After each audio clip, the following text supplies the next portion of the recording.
President Trump has signaled after those shootings a couple weeks ago, he signaled that he wanted certain kinds of gun control. He was very careful about how he was talking about it, but he still signaled he wanted more gun regulation. We've seen him do this before. He passed a gun regulation after the Las Vegas shooting, which was to ban, what's that thing called? The instrument that lets you fire a semi-automatic gun and make it look as though it's an automatic gun. Bump stock.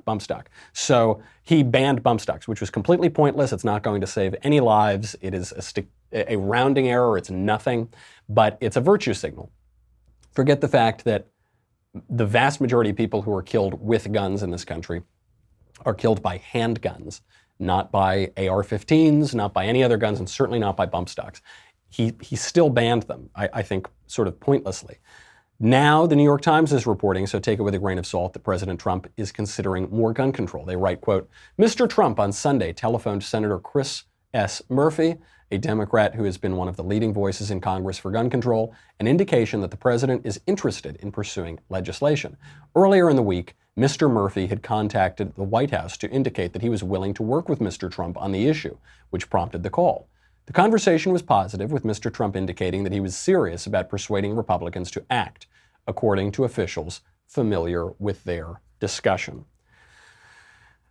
Bad idea. It's just a bad idea.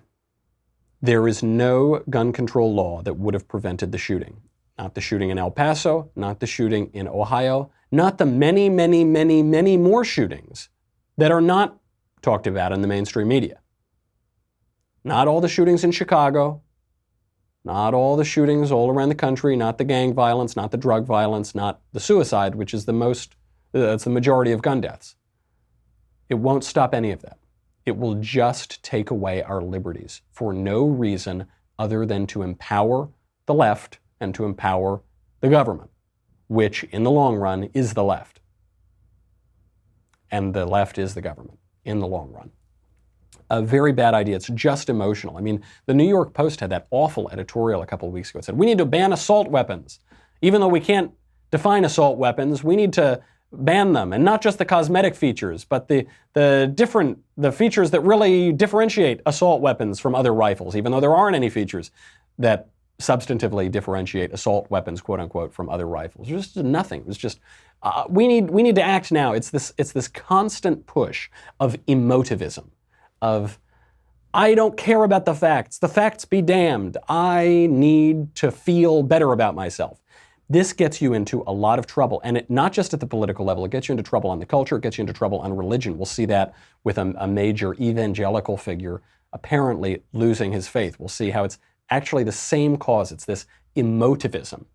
It's this giving yourself away to emotion. I really hope that President Trump doesn't push for more gun control. There is no appetite in the country for it over the long run. There is no defense of it constitutionally or legally from our political tradition or morally, as far as I can tell.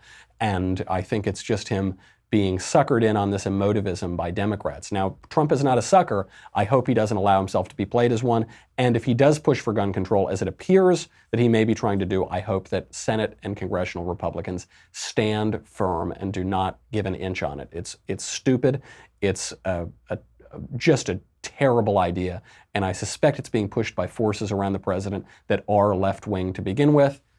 Stop it. Get rid of it. It won't help you in 2020. It won't help our liberties in this country. It won't help our constitutional government. It won't help anybody but the left.